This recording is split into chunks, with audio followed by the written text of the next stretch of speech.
This ain't no disco. Ain't no country club neither. This is RVA.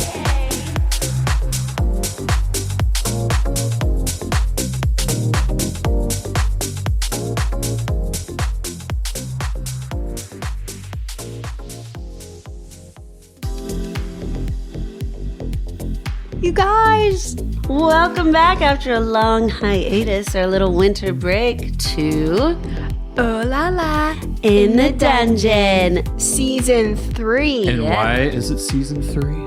It's Season 3 because it's a new year, and also we went on a cruise and we got the best photograph of ourselves ever. So we're rebranding. So we are also coming up with a new name, not really changing that much, but Oh La La in RVA. Season 3, Episode 1. I don't know, guys. That change is a little dramatic. I don't know if I can remember I know, that. right? So when you search us, hopefully it'll pop up more easily for all of our Richmond residents. So I guess it's Oh La La in Richmond. That's it. Or RVA. Yeah, or RVA. Anyway, let's talk about what we gonna talk about. Cool. We'll be kicking it off with our hot topic, as usual, which is something about the weather.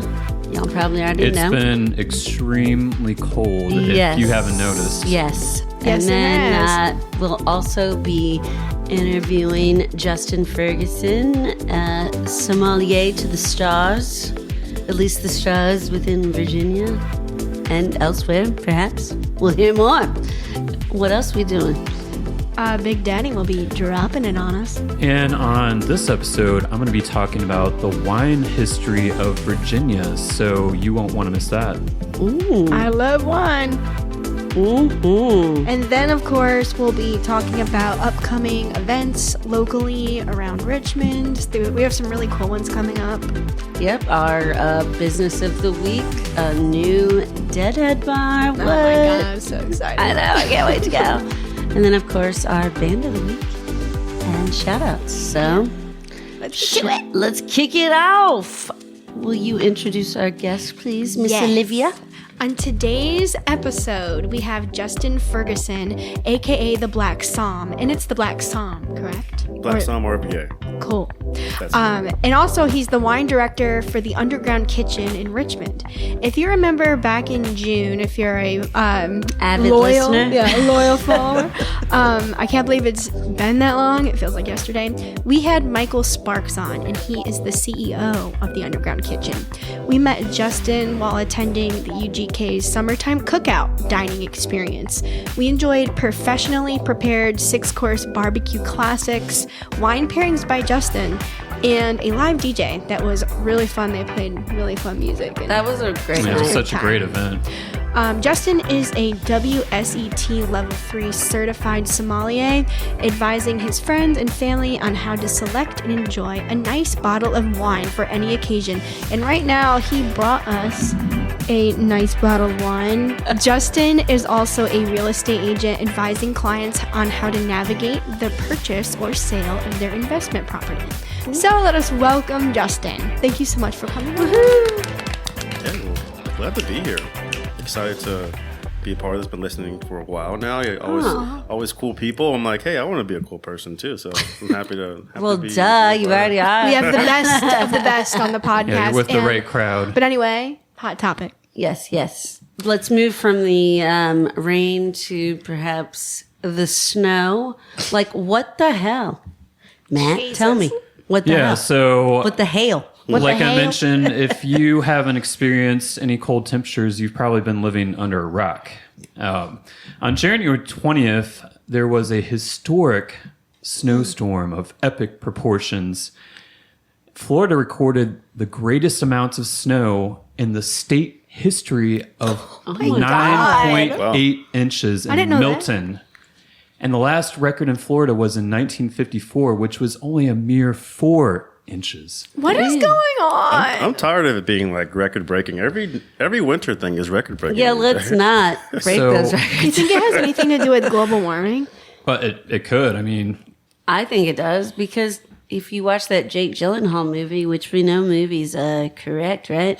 Day After Tomorrow, like the melting of the polar ice caps kicks off the ice age. So the more you know. We're there. So if that fact about Florida didn't just blow your mind, snowfall totals in the South haven't been like this since 1895. Oh, Dang. my God. So get this: New Orleans had the first snow since 1895, Since 1895? Yes. Holy shit. and it's had. This kind of blew my mind. It had more snow than Anchorage, Alaska, for the month of January. Holy shit. The tables have turned. Them tables always be turning. So anyway, another first: Texas experienced a first ever blizzard warning. Oh my Wow. God. Yeah, All of Texas? Or? probably just parts of Texas. And Canada, meanwhile, up in Canada, they had temperatures of a heat wave? negative 50 degrees. What the? That's a heat wave for them. No, I'm just kidding. Negative 50. Is that a record?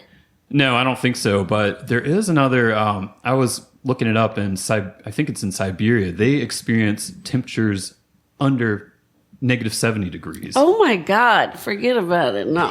So yeah. I'm all right. I'll stay in bed and drink wine. Color me not there. True. Yeah. So meanwhile, in Richmond, I think we just got like half of an inch. Yeah, and And- everyone freaked out. And it's been a low of 10 degrees, so it's been pretty cold for this area. Even without snow, because it's been so cold, I think there was like a light dustings in some places. People have been out, like kids have been out of school for 2 days this Yeah. week, Well, which is I think insane. part of it was because of how cold it was. Like the heating just can't keep up in the school Freezing. buildings Yeah. and Oh, stuff. yeah, that like makes sense. Makes sense. it's for safety. Also for them waiting, if like your parent has to go to work and you're dropped off at a bus stop, there's a chance of literal Obstacle. hypothermia. You know, Yeah. I went to school in upstate New York, and back in my day, like Okay, well, this is Did the you- South, baby. Yeah. and I went to We a Catholic. don't I went like- to a Catholic poor school, and we did not have good heating, and we just bundled up in our uniforms. Did you used to walk 10 miles to school every day in We the did. snow? We did. Did you climb a mountain on the way there? Yes, in our underwear, and we I'm had from to use- Pittsburgh, and like if I'm from Pittsburgh, I was like, oh, it's snowing 5 inches. Like, okay, well, just you have to Normal. walk, Suck it up, right. walk to the bus stop. You'll be Walk okay. uphill. Yeah, that's yeah. I've been in the South too long now, so it's cold for me. I'm like, my skin is not adjusted. Exactly. I know. We got spray tans right before we went on the cruise, and I was like, damn it, that was a waste of money because it's so cold that my spray tan was just like, fuck you, I'm out. You don't need that. Shall we? But let's move on. Let's get into the meat of this. Okay, so Justin, my first question always is: are you from Richmond? If not, what brought you here? And you just said you're from Pittsburgh, right? Yeah, so from Pittsburgh, I was there for 21 years, went to school at Penn State, so Nice. went to Wow. the colder region. And then I met my now wife in undergrad, and we moved from Pittsburgh. We lived in Greensboro, North Carolina she was there longer than I was, and then Birmingham, Alabama. So we moved to the south, Wow. south, South, the south. deepest south you can go. We were there for about 4.5 years. Then she finished her grad school in Richmond. So this is my year 9. She's been here 10 years. So like we're approaching that, like we're locals now, age of 10 years. So Yes. yeah, so Richmond's nice. Richmond is copying Pittsburgh. Like Pittsburgh was one of the first cities that was like, we are blue collar, rough and tough steel mill, and they said no. Let's bring in all the tech bros and food and Right. turn green. It's like Richmond is copying that. Like you bring Scott's Edition is like Oh, yeah. textbook of that, and it's Agreed. cool to see it. So now when I go home to Pittsburgh, I'm like, this is weird. Like, in my day, this is what I grew up with, but it's cool to go back home sometimes. How did you get into wine? How did your love for wine spark? Love the idea of wine started in like 2015. There was a movie called Somm, SOMM. It was a story about, there was 5 guys who were trying to become master somms. So like master somm is probably the highest award now for wine. It's like 0.001%. A master of wine, like you blind tasting, it's years. It is a dedication to wine, and you're like a true wine expert. The blind tasting is pretty extensive. I think it's 6 wines.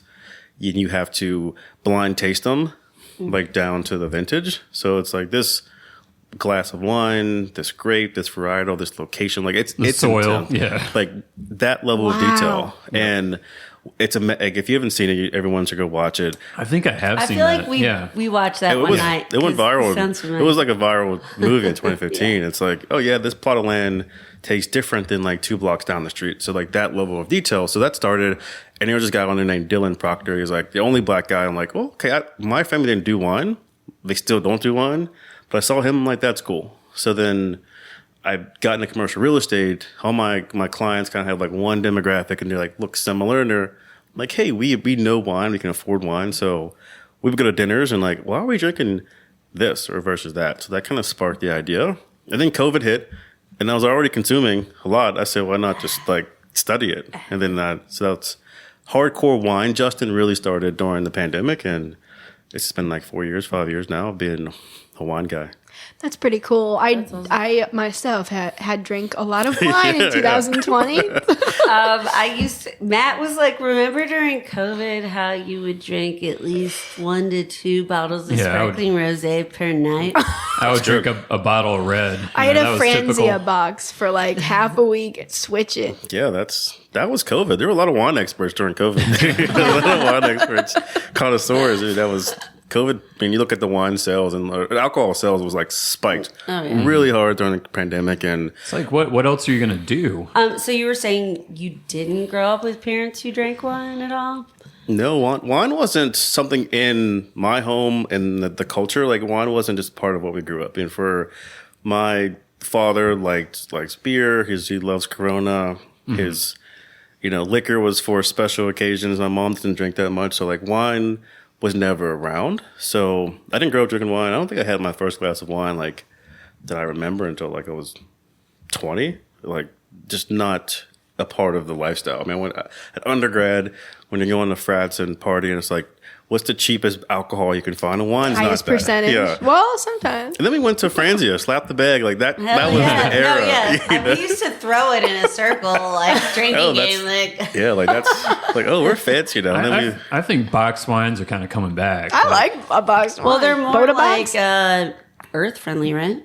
Yeah, so they're sealed better. Like depending on your viewpoint on stuff in plastic is like your first pivot of environment. But like in terms of like the sealing, it's really good. Box wine is being made well. It's a good high quality thing on the brand, like anything else. Like good high quality substitution when you want it in mass. So you get a lot more. There's a lot of new box wines, and it like again, like you're saying, like the stigma is like if it's not in this perfect bottle, it's okay because the average wine drinker is different. They're like, I want something that's good, and I can store it and don't have to drink it in one night.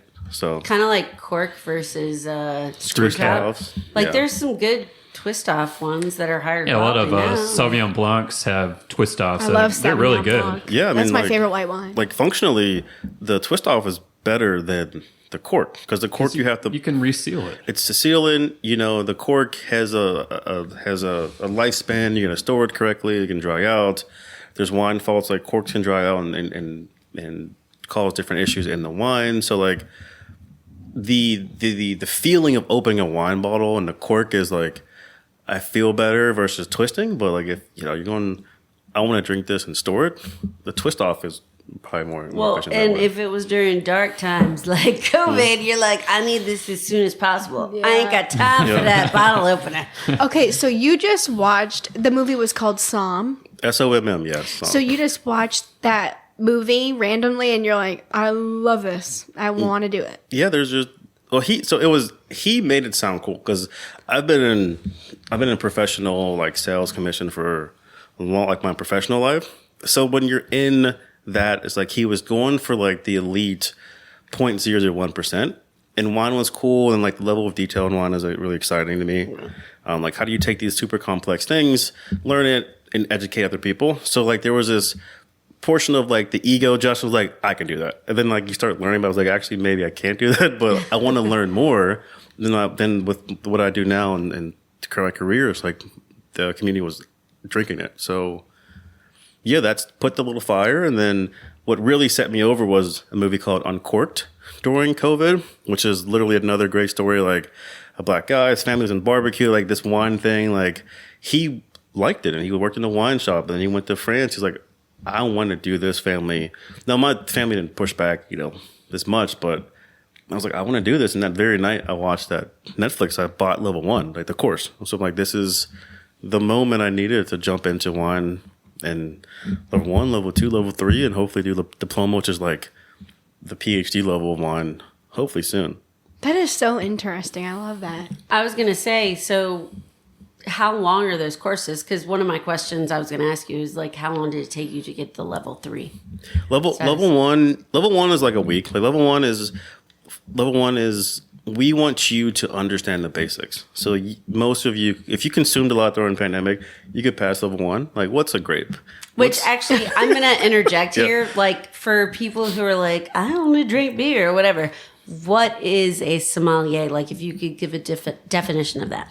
A sommelier is someone who is actively and serves wine to other people. Like, that's the basic, the idea of this sommelier started back in the medieval times, right? There was this person, king and queens got a lot of gifts. The sommelier was a person who tasted everything. And if they died, then they died. If it was good, it passed on to the king or that queen. makes sense, yeah. That's how this all started was you taste it first and tell me if it's good. I don't trust these bitches. Taste this. That's so funny. Yeah, that's where all this, like the root of it is that. And then it's evolved and like, hey, Timmy is still alive. He must know what's good. Like, because like the smelling and like, this is bad. Don't drink it, king or queen. So right. That's where we're coming. I think now it went through this phase of where like the phrase has gotten so fluffed and some like gatekeeping of like what defines things. Like everyone wants to do with everything else. Right. But my definition is like, do you understand wine? Are you serving it? Are you in the industry to some capacity? Like that's how I would call it. There's like a lot of wine professionals, wine experts. I think Somm is like a title that people want to be around and engage with. But that's how I would answer your question. Where do you take these classes? Can you take them online? Yeah, so I took my WSET in DC, Capital Wine School. There's a bunch. Wow. The idea is you can do it online. So like during COVID, it was perfect. It was like Zoom, it was like a 3-hour Zoom class every week. And then you were like studying for level 3. So like level 1 you could do in a week. It's a 24-hour course-ish. Like the basics. What is a grape? Right. The difference like a skin, the pulp, like really basic concepts. Level 2 is you start getting into some regions. Like, do you understand major concepts about blending and growing and grape growing and viticulture?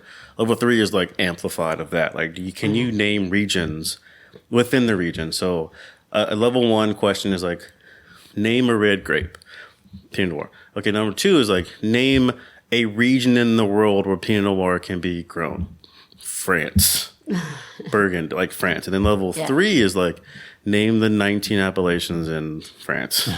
Oh, wow. So like where Pinot Noir can grow. So there's only 3 levels? No, so then diploma, which is the next level, which is like, level 3 is like a master's level education level. Diploma is pretty much a PhD. Like you're doing a dissertation level wine. And that question is, I want you to tell me the difference in dirt quality of all of the regions in the world that grow Pinot Noir. This is a random question. I come from, like I said, upstate New York. I'm near the Finger Lake region. Have you ever heard of Finger Lake wines? Have you ever tasted them? Finger Lakes. So what's cool about the Finger Lakes is the glaciers and up there in the water. So water provides a good reflective. With heat reflects off the water, so it's really cold. But with climate change, things are getting warmer. Like these new regions are creating good wines. Typically, you have sweet wines in the Finger Lakes because of like the coldness, and it can do a lot of great things. But yeah, like those regions that couldn't produce wines, like Texas, is putting out some good wines these days. Because it was too hot. But if there's a blizzard coming, like like hey, it might get cold enough to have these like. You need the flow of temperatures with wine, and like climate change is changing it. I always say, if you don't believe in climate change, ask a winemaker who tracks the temperature like 3 times a day, every single day. Where we are, because my family has a place on Seneca Lake, one of the Finger Lakes. It's so weird. One side of the lake is the sweet wine, and then the other side where we are, I forget which side, but it's dry. Yeah, I mean, it could be winemaker decisions and also just different lakes. The lakes provide cool things, whether it's drainage or the angle of the slope and the reflection and like where the sun goes. It just allows potentially like grinds, like the wine, like the grape to fully grow and expand and not get oversaturated. And then if you want sweet wines actually you need to stay on the vine longer, because like there's some grapes that are just sweetness naturally that are cheaper quality, but like the really good sweet wine, they have to stay on the vine longer, which means a longer process, more effort. It's like a high concentrated wine. So you're using 2 or 3 times the volume of grapes, which means money. So like the really good sweet wines are really expensive. Would that be like your ports? Ports are from Portugal. It's like a different era, different world, but similar. Like an ice wine. Ice wine. Yeah. Like Sauternes is the good one from France. Like it just takes good quality grapes, but more volume, and they get like raisiny, where it's like concentration. And Got it. So when you go to a lot of wineries, they pair it with food. Do you think some wineries disguise the flavor of the wine by doing that? Like that it actually tastes better than it really is?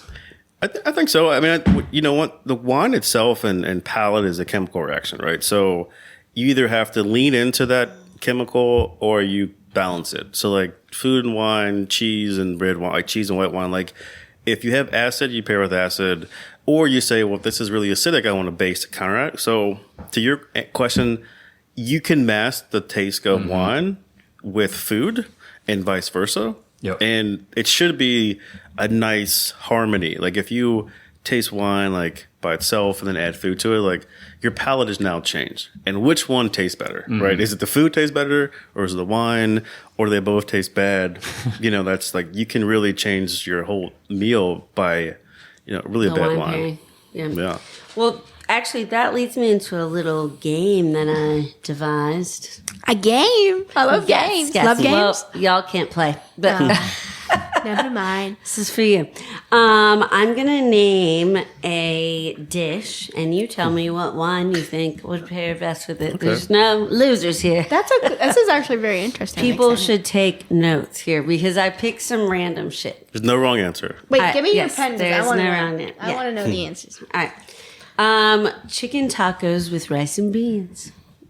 Chicken tacos and rice. So the first answer is at the You end can of the give day, a red and white answer if Yeah. you want, or chilled or hot. How about that? Or room temperature, whatever. I mean, the first answer is when it comes down to it, Whatever you your palate is. Like I get that question a lot, and it's like, well, if you don't like this or that, then you won't like it. Like if Right. I hate that, so that's the easy answer. Justin, I'm trying to get content here. That's the easy answer. Chicken tacos. We I love decided wine. to step away from the question. No, so chicken tacos.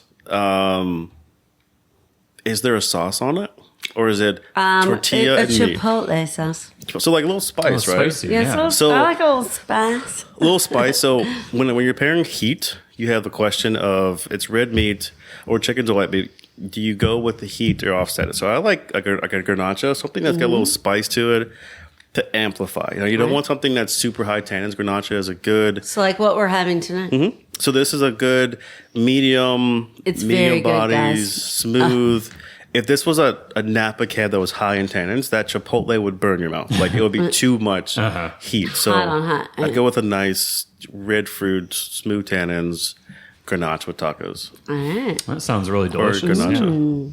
I'm hungry. How about a little sushi? Some spicy tuna rolls with sticky rice. Spicy tuna roll. So there's a little bit sushi and meat. So if it's true textbook sushi, you have tuna is a light meat. So you don't want to have something that's overpowering the dish. So with usually you want to go with white wine, acidic. So you go with Sauvignon Blanc. Now the spicy, you could get fun with like a Riesling, because when you have a spicy sushi, the Riesling has good acid, lemon, lime, and like these flavors that pair well with high heat, but also it's not going to overpower it. So if you wanted the textbook like a Sauvignon Blanc, maybe a Chenin Blanc could give it. If you want like a fruitier expression, like a Viognier from Virginia, and if you want something that's, my favorite is like a good high acid, bright Riesling. All right.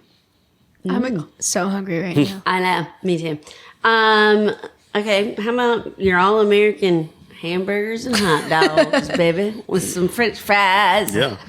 Just anything you can get your hands up. You're like that Franzia in the box that we were talking about. Yeah. Just how about a Beaujolais? Beaujolais is good.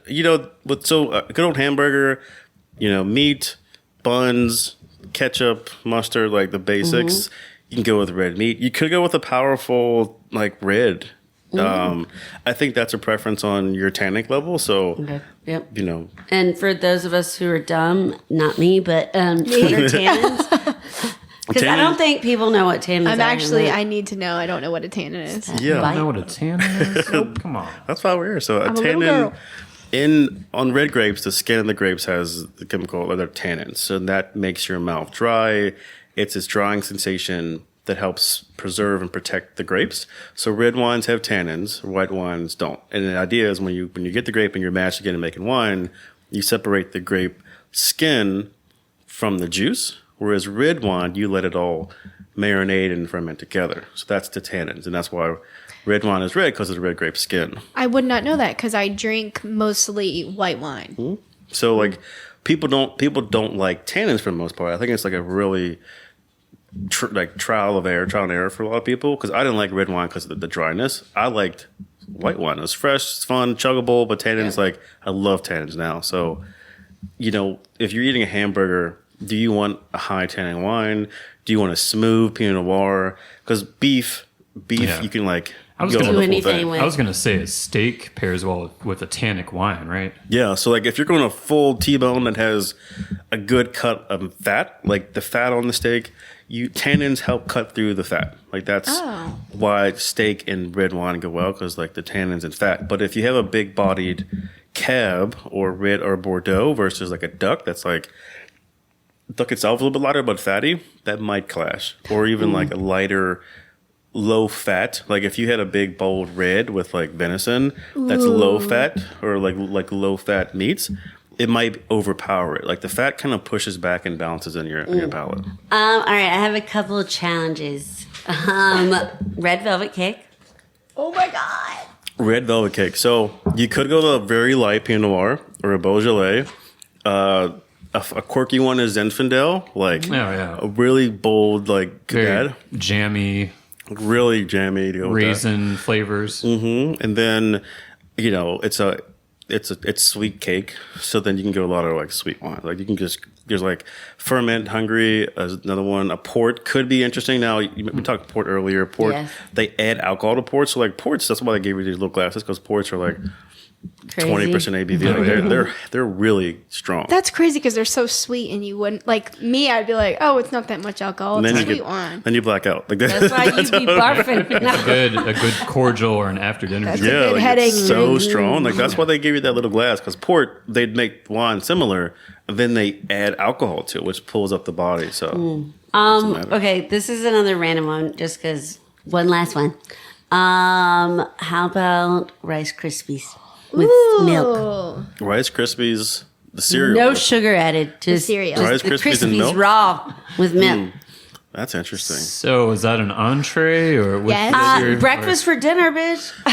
The milk is a curveball. I know. Mm-hmm. So you're having two drinks? Milk and wine? I think because Rice Krispies aren't really sweet by themselves. I'd probably go with a port. I'd probably go with in that situation, I'm going the complete opposite flavor. I'm not trying to combine with the cereal. I'm I want something that's just going to make me feel good. Milk is pretty neutral. Milk is probably really if you're having cereal for dinner, you might be high, and then you're going to be I just want something light and refreshing, a little white wine spritzer on the side. Or a wine, a very low ABV, really low wine, very light. You could go to Sauvignon Blanc, but it's just it's the flavors of the earth flavors, and the acid's gonna be weird with the milk, Mm-hmm. But hey, someone's doing it, and they're okay. Which all of this actually leads me to a question of, I think you are a Black Somm, but B, are you trying to draw attention to I think that sometimes when we look at wine, the misconception and stereotype is this is for old white rich people. So how would you say people who are not all white rich people can find wine accessible and like blow off the stereotypes. Yeah, I mean, I think that description is very accurate. That's also why the wine industry is on the decline. Because you look at the generation, the older generation, they had the means and the wealth to buy it. So like they're going to tell you all the details. They want all the tasting notes. They're going to pay for the wine. Right. The younger generation, like I'm a millennial. I'm 35, and I'm like, hey, I'm here for vibes. Like I want the wine to be good, but does it look nice? Can I relax? I got my tripod to take selfies while I'm here. Like that's kind of what the generation wants. So we want good wine. We also want to price reasonably. Most of in the generation are not spending a lot of money. And also, depending on where you grew up, were you introduced to that? So I think I started in it because I wasn't around it. I was learning it. I'm like, hey, this looks cool. I like the nuances and the details of it. And I think like my community was really introduced to liquors and spirits heavily. Mm-hmm. And I always think about like Hennessy, for example, like videos. All the rappers were doing this. But now there's like the wave of wine. So like they went into wines, mostly sweet wines. And I used to be in this point of like, don't drink sweet wines. You're pulling us down. Like if you like wine at this stage, just drink it. Like be in it. I'll see you where you're at and drink wines. So regardless of what you look like, whether you have them, like you're rich and white or not, I think wine is looking different. When you look at wine marketing is another big thing. Any winery you go into, like people look more like you than me.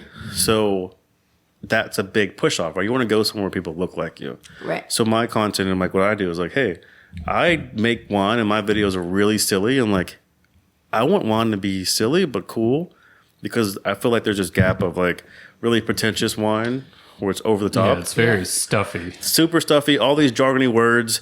I always say like, strawberries don't grow in South Africa. So like if you're drinking South Africa wine and like, oh, I smell strawberries. No, you don't. Like you heard someone say that. They don't like, it's not something that's there. And you hear all these fancy words.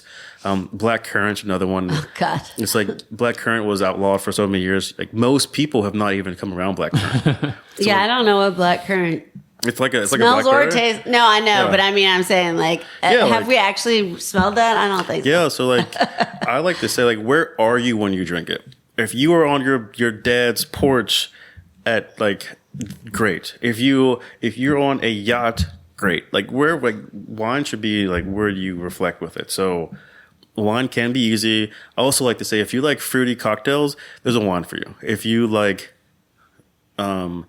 beer, like Richmond's a good beer town. There's like 30 different levels of IPAs and ciders. Like if you like that, there's a wine for you. It's just exposure, like most things for most people. So I think for wine to evolve, they need to figure out how to attract people that look like me into it, or else this is going to keep declining because the Gen Z's like they don't care. They ain't drinking. Yeah, they want gummies. They're and like, I want gummies and kava. Yeah, what other stuff? So. What is your favorite wine ever? Is it red? Is it white? What is it? Where is it from? My favorite one ever was a cab from Dana Estates in California. I think I was there, and it was also the experience, right? Part of the reason why in Napa, we were saying earlier, is that they give you the whole story. Well, the price point's higher, so we know from being in sales, like if I tell you about the story, you're more inclined to connect and want to buy it. But also, like they're doing really great things over there. Like the attention to detail, like people are going by vine by hand and cutting and pruning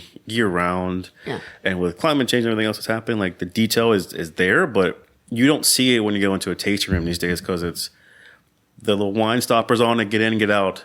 It's like commercialized. But when you have intimate interactions like we had at Dana, it was like, here, sit down, let's talk, let's enjoy. And it wasn't rushed.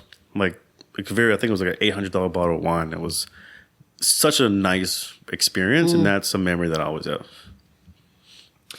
Do you have a wine like a brewer will have a wine or a beer that they like when they get off of work? That's like a Coors Light or like something easily drinkable. Is there a accessible wine? Is there a wine equivalent? Honestly, no. It's like whatever I have. He's like Franzia. Whatever I get my hands on.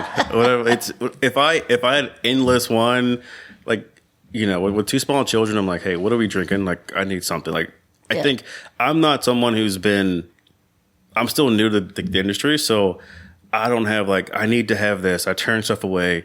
Like free wine is still good wine. Yeah, you know, like amen. free wine is still good wine. Bring it on, baby. So for me, like I really like Malbecs. So Malbec is my grape of choice. It's got some punch, some tobacco.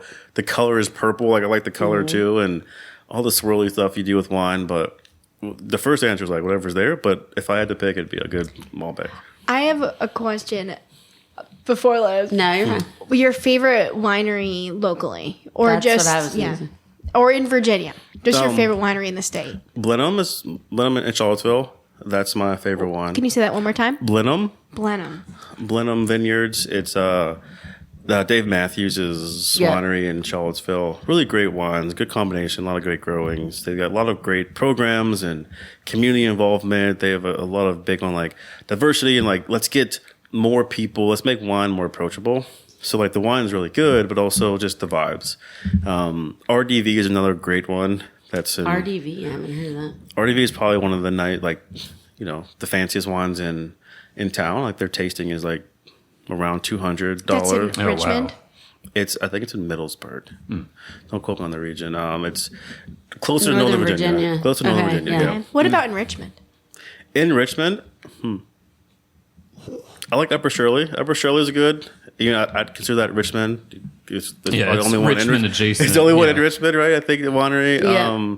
That's probably my favorite one. You know, for me, wine, like, I'm not overcritical on the quality, as most people are. Like, I want good wine. I know what I like. I know how to taste wine.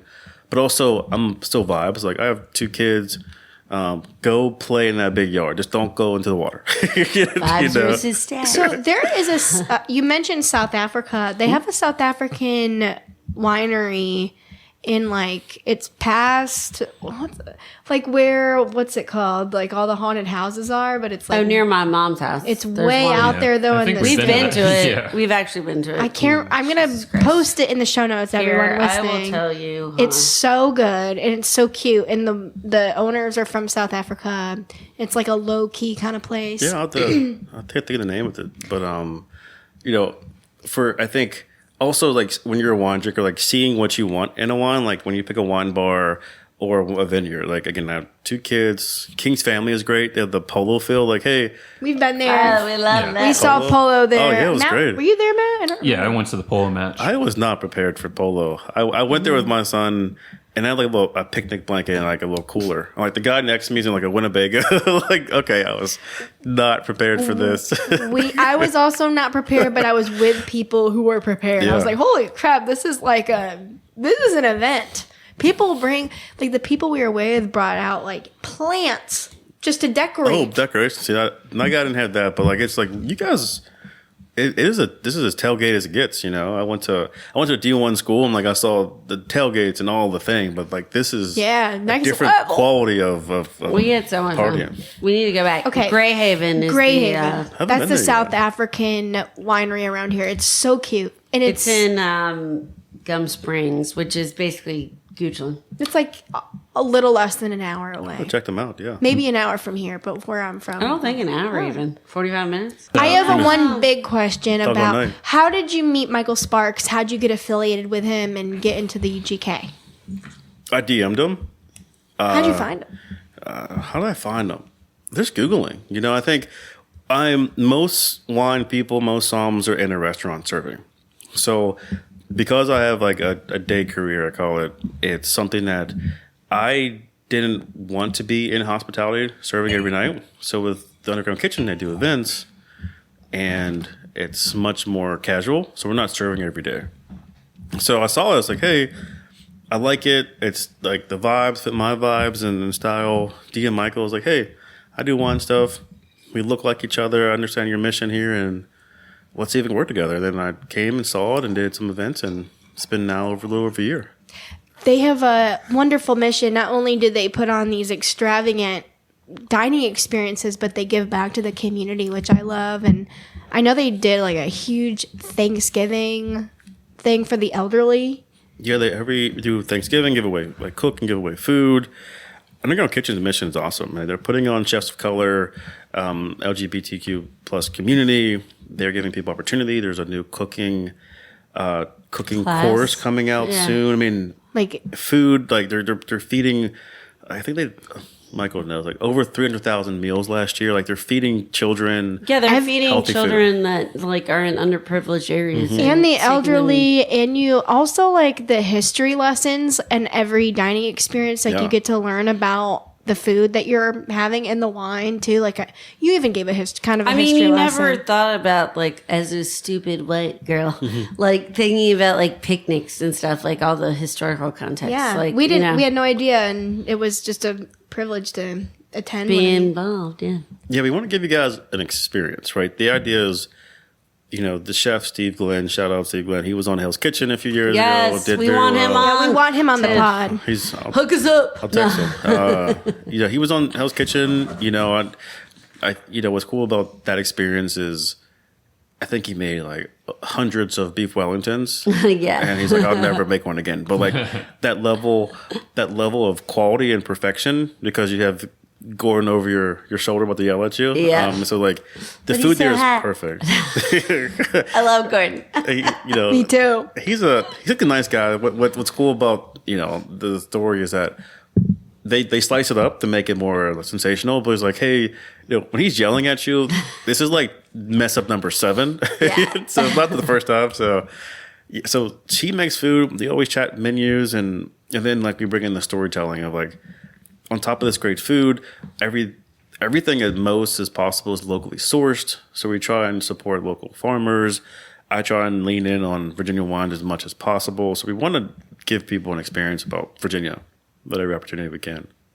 And Michael's so awesome too. I know. Such a Great, cool guy. great He's a fun cause guy. to support everyone. Please, we'll have the site linked in our show notes. But One if more you have thing. an opportunity to volunteer or go to a dinner, like, you should, because it's amazing. One last question for Justin's interview. How can we support you, and how can we support the UGK? And we're gonna have you back on because I Yeah. have way more wine too. questions. We Go gotta hang figure. out too, We're yeah. obsessed with wine. We got to go out like this when it warms up and go out to a winery with you. We should Yes. just drink and have fun. Some R&D. Yeah. So me, I do a lot of private tastings. I mean, for me, I'm in a growth phase. Like I want to just, I do videos. Content creation is really cool. Like I just want people to see videos, hear wine spoken the way I speak it, and hey, wine can be cool. Wine Yeah. can be fun. It can be as complicated or as basic as you choose. And I try and find the levels of education for most people. So supporting me is like, hey, like a video. Do all the YouTube stuff, comment, like, subscribe, all that YouTube. And then if you want to do a private event, let me know. We can do that too. Oh, awesome. How can people reach you? Instagram's a good way. So that'd What's be your linked handle? in it's the Black Somm RVA on Instagram. That's probably the most efficient way of getting me. I'm pretty active, like to post consistently and just give good educational content for that. And then UGK at theugk.com, or at theugk is the Instagram, or theundergroundkitchen.com. Has all our information and our events. Most of our events sell out in 24 hours, so you got to be quick and get on the list. But Damn it. it's I know it goes quick. It's popular, everybody. It's a good time. I really enjoy doing that stuff. Great location. I can't wait to see how the kitchen is remodeled and stuff. It's gonna be really. We wanna When do does some that more- happen? Hopefully next month. So it'll be about February, then March. I want to start doing some really high end wine tastings and wine pairings, and demographic we like everyone. If you want to come eat good food, but I want to really boost up the wine portion, because we're seeing people want to do wine stuff in town. Yeah. And we have the space, and it's going to be amazing to do it. Sweet.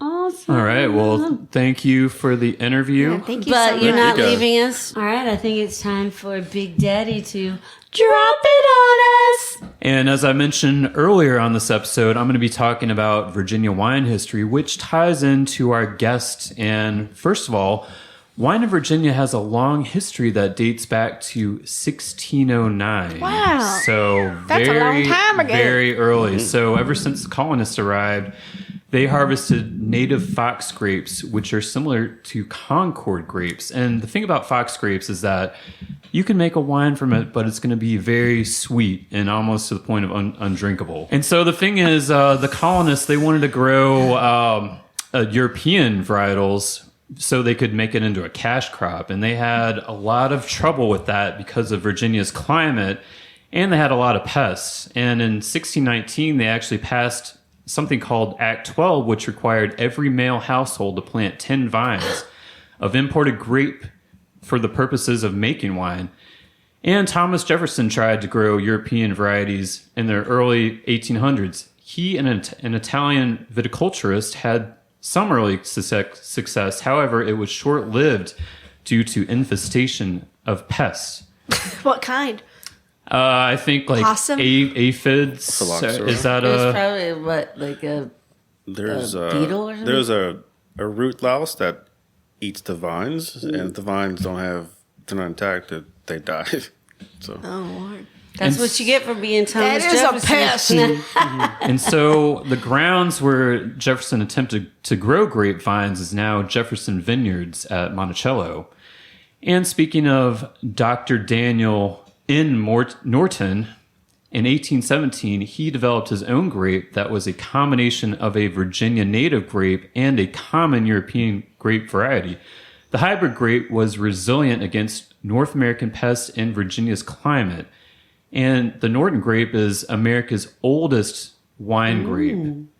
And eventually, Virginia was the 5th largest wine producer in the late 1800s. And by the 1930s, this is when the wine industry met a major roadblock. And that's because of Prohibition and the Great Depression.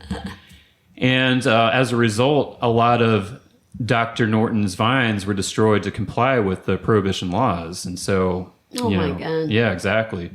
And so it wasn't until the 1970s that the Virginia's wine industry was revived. An Italian winemaker named Gianni Zoned purchased Gianni. He was like zoned. it just No last name, just Johnny. Johnny Zoned. McLovin. He purchased a parcel near Charlottesville, which is now known as Barbersville Vineyards. Ooh. And the winemaker was the first to successfully plant Vitas vinifera, which is the name of the common European grape native to the... and Look up Vitas, people. Vitas on YouTube. Look it up. what's that song? It's called Seventh Element by Vitas. And that has nothing Not to do... the 5th, but the 7th. That has nothing to do with wine or grapes, by the way. Yes, it does. And so... Drake it. And so the grape, it was native to the Mediterranean region in Central Europe. And so he was the first to successfully grow that. And by 1980s, Virginia, the wineries expanded to a total of 6. And now we have... yeah, so we weren't nearly what we have now. So now we have over 300. Not nearly So- as fruitful. And so... See what I did That's a there? good one. Good one. So, what are the top grape varietals produced in Virginia? Norton. Well, they are actually. It's not Norton. No? Oh, It's Chardonnay, Cabernet Franc, Merlot, Vidal Blanc, and Viognier. I was That's about good to to say Viognier. Yeah. That's good to know.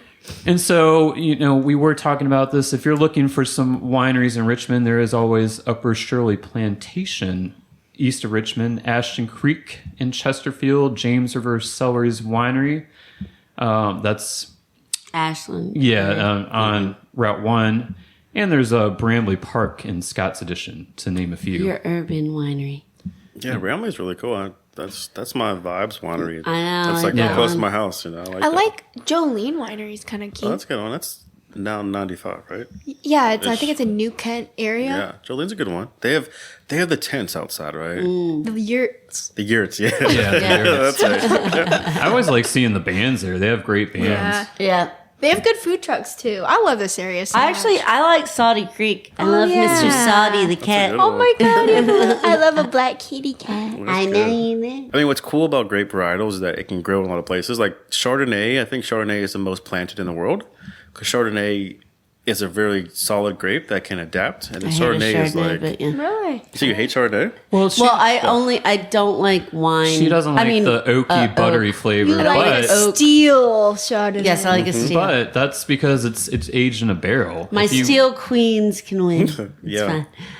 There's so many you can take the for all the listeners, if you want, take the grape varietal. So take Sauvignon Blanc, go in the store, get one from different regions. So a lot of people drink wine and I had this one grape from this one area and I hate it. It was well, that's just one fraction of the world, right? So go to a warm climate, go to a cool climate, go to anywhere else and just try it.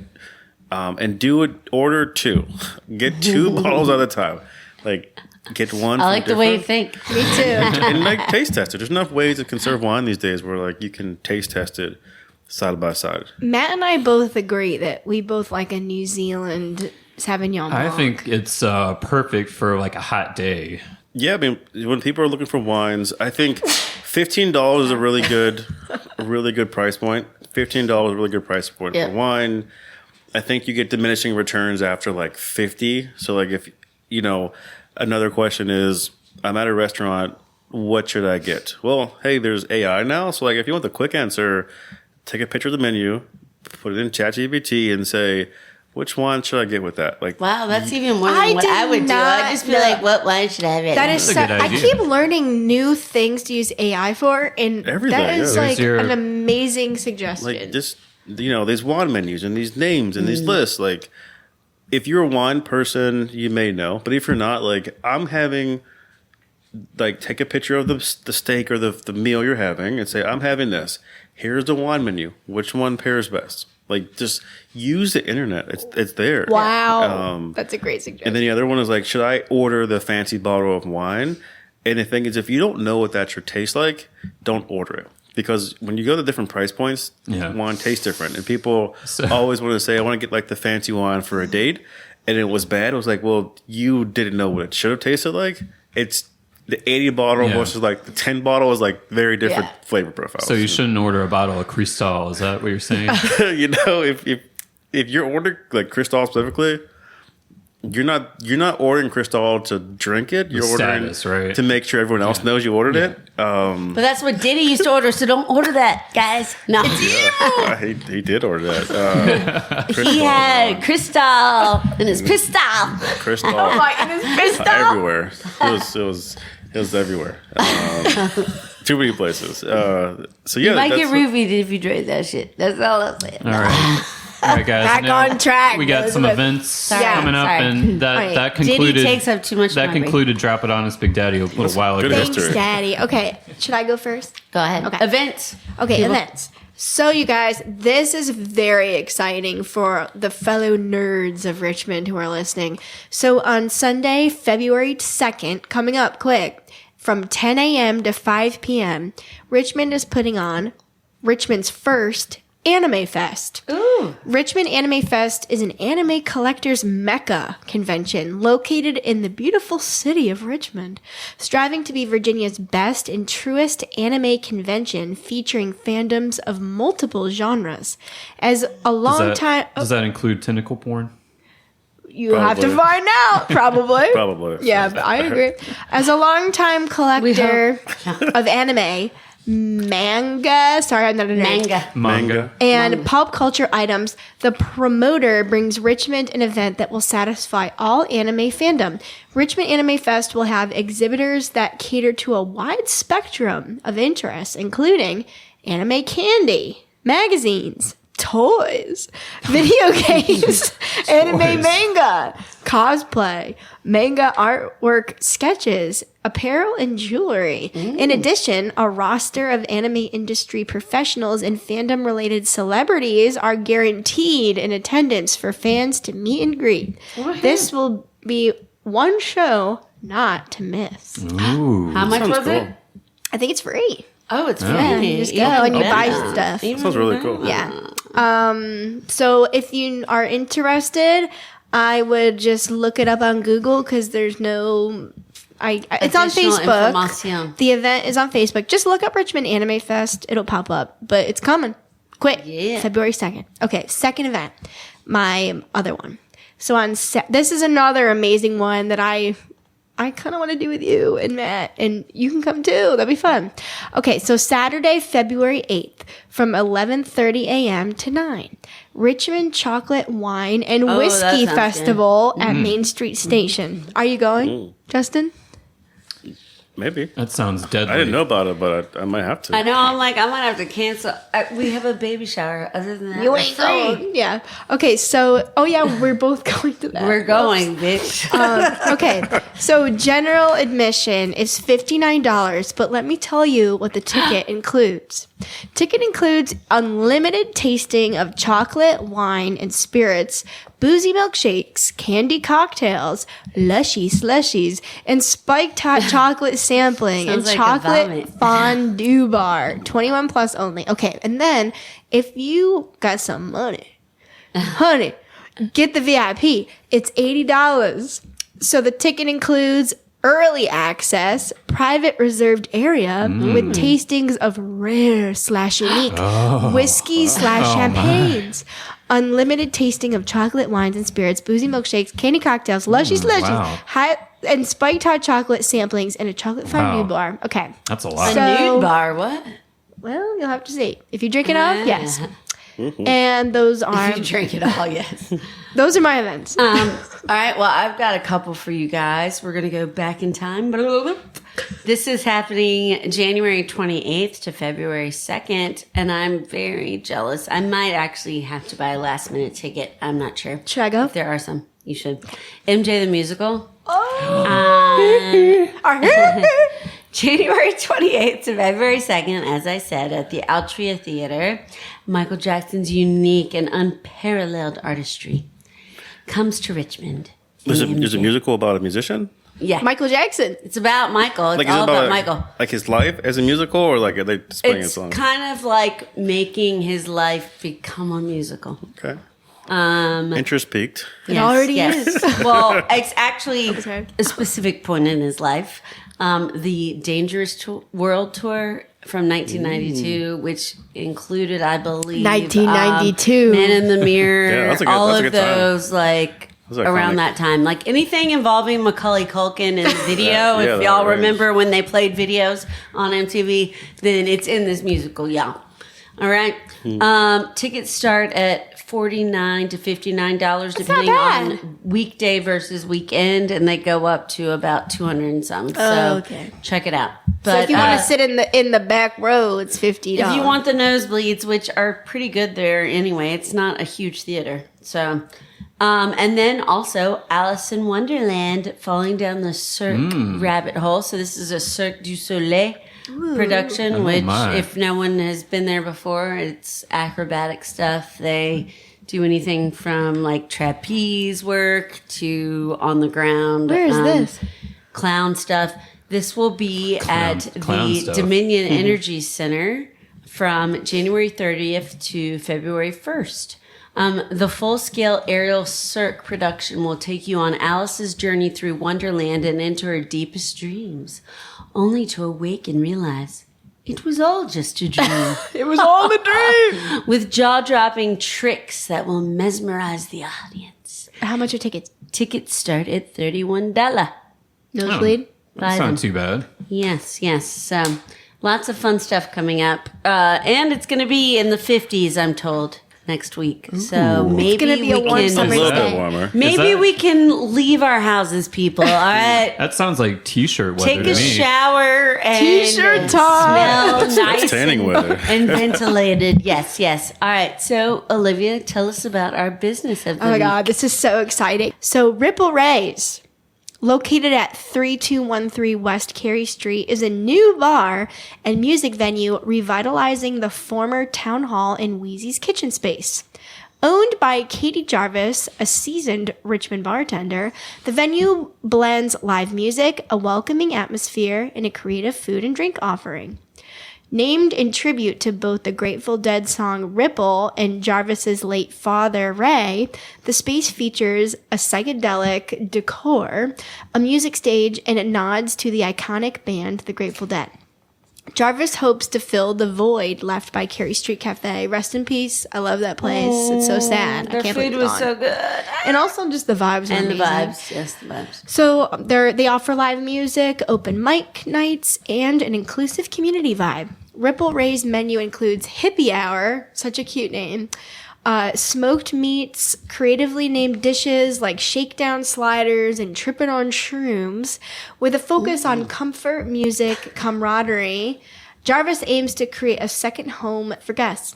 Initially open daily from 4 p.m. to 2 a.m. I am so excited to come here. I saw pics on Instagram and it looks so well decorated in there. Yeah. It's cool. I can't wait. I'm excited to go with Yay, you. I know, we're going, baby.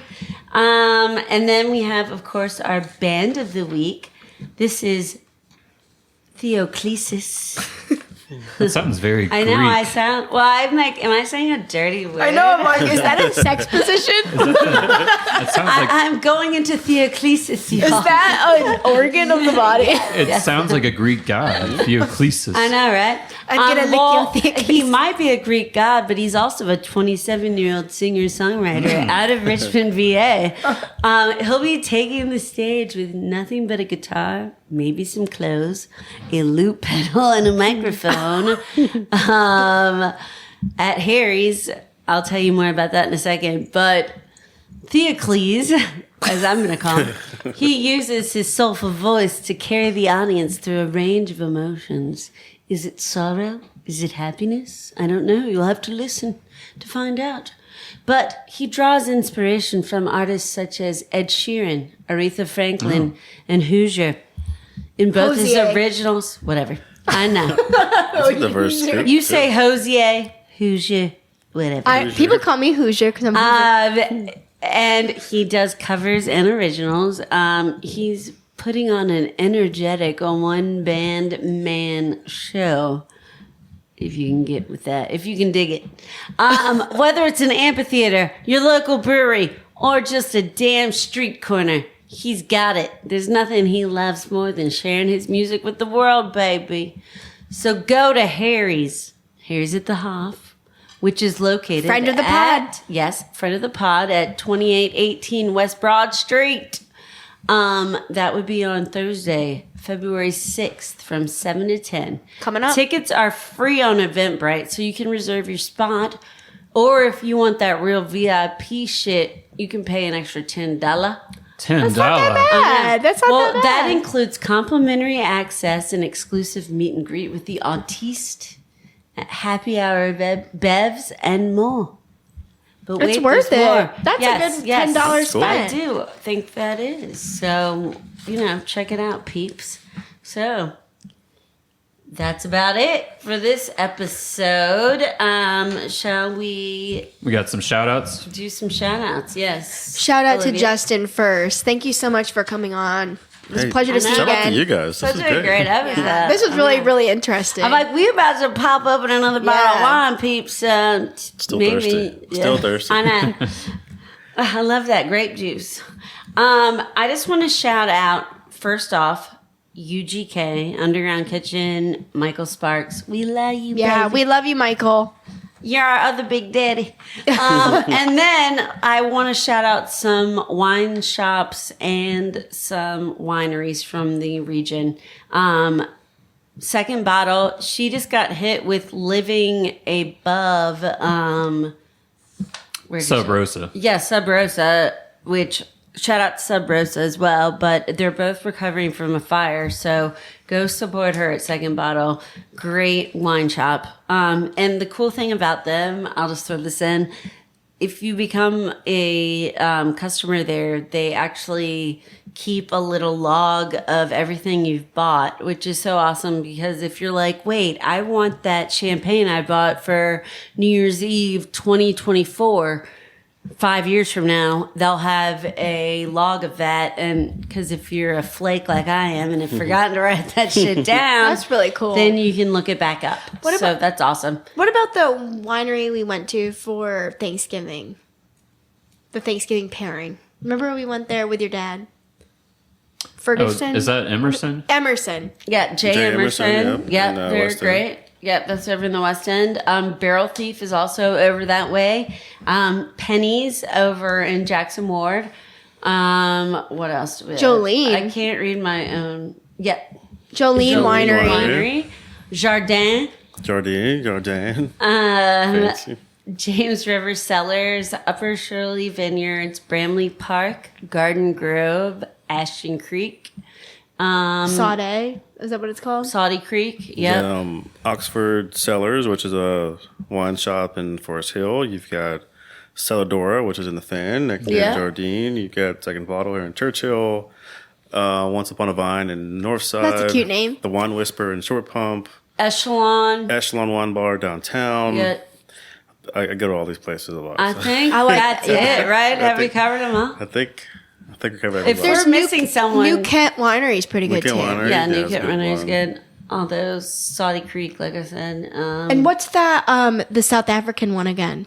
Grey Haven. Yeah, Grey Haven, yeah. And an event's coming up soon worth looking at is the Virginia Wine Expo in February, which is a really big one. There's hundreds of wines and food. All right, so I am going to shout out the Perfect Bean. And what is that? I don't me. know. That is a new cat cafe opening in the Fan in April Emphasis on the prr. on Lombardy Street. And also, there's going to be a new sandwich shop around the corner called the Chimbo Sandwich Shop. Ooh, wait, from here around Yeah. the corner? Oh my When god! is that happening? Color me there. So they are opening in the former 8.5 spot on Marshall I saw Street that. in Church I Hill. like sandwiches. I'm still crying over 8.5. Me but that's too. fine. You're still in the Fan. All right, do you have any shout outs? Justin? No, shout out. You guys covered all of them. The Governor's Cup, I was a judge this year. yes. It's a lot of amazing wine. So that's in March 13th, I believe. And shout out to all the winemakers and people making wine in Virginia great. So Woohoo! drink up. That's exciting. Yay. Next time we will be having on Sam from Trying to Adult RVA. So And that is a fun group.